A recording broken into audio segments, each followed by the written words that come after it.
సత్యవ్రతుడనే మహారాజు ఉండేవాడు. ఆయన చాలా ధర్మపరుడు, గొప్ప భక్తుడు.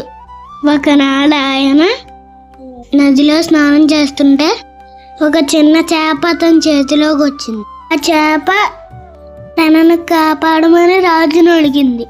రాజు దాన్ని ఇంటికి తీసుకువెళ్ళి ఒక పాత్రలో వేశాడు. అది మరింత పెద్దదయ్యింది. దాన్ని ఇంకో పెద్ద పాత్రలో వేశాడు. అది మరింత పెద్దదిగా మారింది. చివరికి సముద్రంలో వేశాడు. అప్పుడు శ్రీ మహావిష్ణువు ప్రత్యక్షమై పెద్ద ప్రళయం రాబోతోందనని ఒక అతి పెద్ద ఓడని తయారు చేసి ఉంచమని చెప్పాడు. అదే విధంగా సత్యవ్రతుడు అతి పెద్ద ఓడని తయారు చేయించాడు. శ్రీ మహావిష్ణువు చెప్పినట్లే కొన్ని రోజులకి అతిపెద్ద ప్రళయం వచ్చింది.